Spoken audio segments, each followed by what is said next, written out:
We all started a business, running our own businesses, yeah? We all know that, don't we? So, the ideal business. When you thought about starting your business, you worked out what it was you wanted to do, what it was you thought you were good at, and you worked out how much you could charge for what you did, and you had a reasonable idea of what it costs to do those things. And the difference is the profit. So it may be sometimes, you know, you make some money. You want it as well. Yeah. And, you know, you gradually get better and better at it. I mean, and maybe sometimes, you know, a job comes along and you might think it will take a couple of days, but actually it takes a bit longer because you didn't quite get it right or the job was more complicated, but you still make money. And as the owner, you put in the extra time, don't you? You just make the money. But it doesn't stay like that, does it? So it grows. And don't forget, all businesses started as one-man bands, really. There are no businesses that suddenly started as 50 people or 100 people or bigger still. So in the real world, it's different. Let's say you've got 20, 30 people. So stuff happens. When you need to put in the extra effort, you can put in the extra effort. That's the manager. And one of my managers I'm training worked at home till midnight to try and get something done yesterday because nobody else would. Nobody's going to spend those extra 6-7 hours of an evening when they're not getting paid for it. So, you know, we still make money, and of course we make a lot more money because we're doing a lot more. But sometimes the money doesn't stay in your bucket. It leaks out because that job didn't quite go right. Sometimes things are just not quite as they were when you were doing it yourself. You make money, still make money, but not as much. And sometimes, you know, as you get bigger and bigger, it's supposed to fall out, okay. I did that bit. As you get bigger and bigger, it just gets more and more difficult. And you find that these poor managers, the people are just not doing what you did when you started a business. And it's just not what it's supposed to be. And that's where we come in. Our focus is on how the managers work. Next slide, please. Right, 3 client stories, 3 people we're working with. Next slide, please. First one's an estate agency in North London, big one. The guy I'm working with, he's the director of one of the offices, has a terrible habit of not solving any problems. He just smooths it over, offers money, moves them to a different job. And so, of course, over time, what does that mean? Everybody knows, it just doesn't work. Everybody knows the way to get out of what they're doing is just to complain and be boring and shout at him. So that hasn't worked. I've gone in there and given him some resolve, shall we say. We've now got rid of 3 people, in as much as they had the temerity to say, I'm leaving unless you give me more money. And I got him to say, cheerio. Because they were 3 people that he really didn't want in the business. That is a change that I've made. And those of you in the estate agency business know what's going on at the moment. And it's a very demanding environment with the clients discovering AI. And so they've got 20 people managing 200 lettings. Their goal is to have 20 people managing 800 lettings. What we need is an AI solution. But at the moment, they're being completely whitewashed. Next slide, please. That's the first one. This is an old client now. Great company. Everybody wanted to work there. Fascinating place to work. But it was not making any money. the owners who run it used to take several £100,000 out a year in dividends. It's their business. But it got to the point where they couldn't do it anymore. The money wasn't there. So they did all the right things. They put their people through training. They got other consultants in. Nothing worked. So the search term for us, by the way, is what on earth do I do next? That doesn't work, does it? So there we go. So we put in place what is effectively now the 4-phase program. We did 6 days with them over 6 months.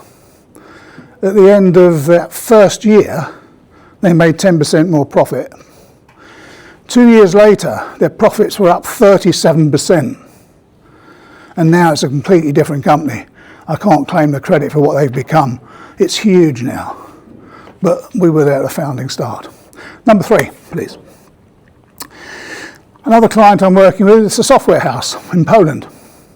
You may have heard me talk about the Polish business unit manager.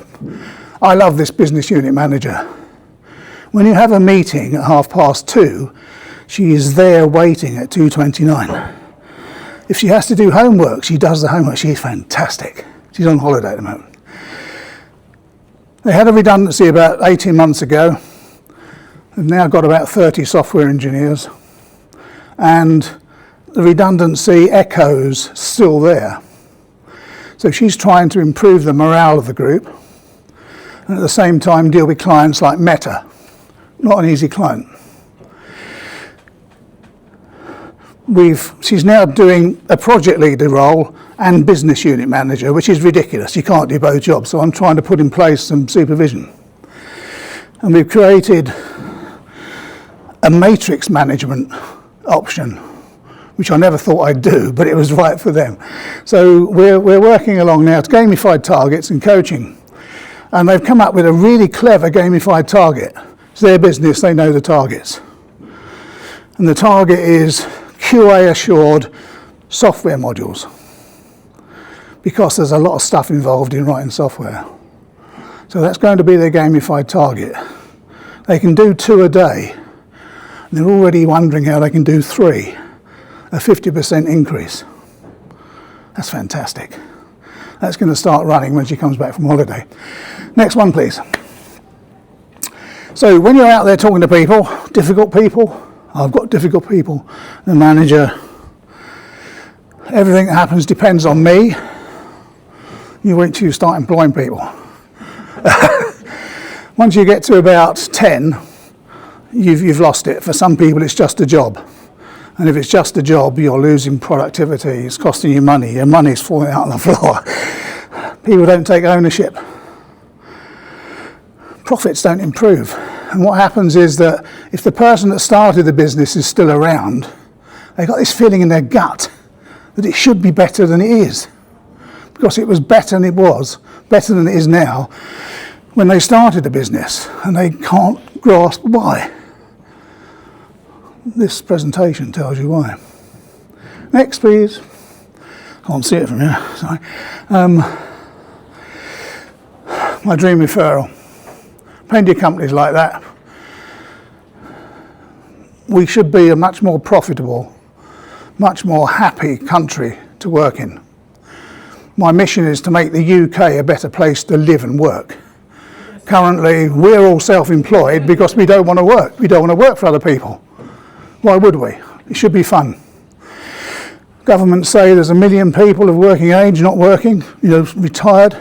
That's because they don't get the pleasure from the work. They'd rather run the charities. Well, work should be fun. So there we are.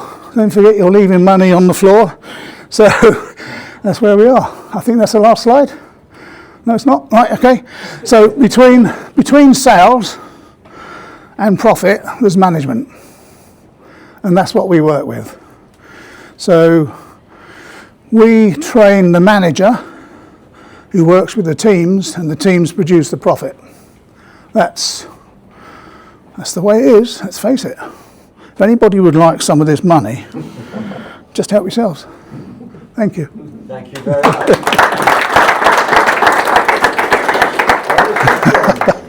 Oh, thank you.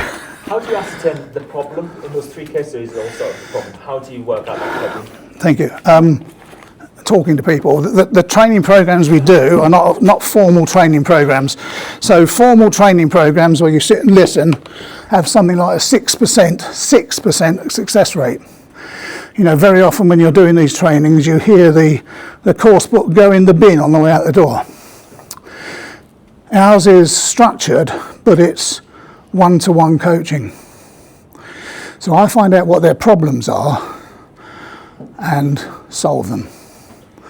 So you've got people working from different cultures, from different countries. Yep. So how do you learn about the politics and the laws, etc., in those different countries? Well, every business I've worked with so far, and I only know that this works in Western culture. So I don't know if it would work in China, work in America, certainly in Europe. But then if I get into a particularly sticky situation, I know someone who can help. So here we are. It's about going to that. And there is quite a big business these days about cross-national HR rules. So I haven't got involved in that yet. Any other questions? Thank you very much, Stephen.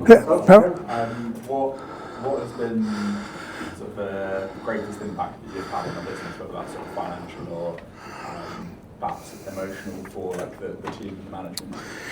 Well, Harrods, when we went there, obviously the owners were unhappy because they weren't pulling 300,000 a year out in profits.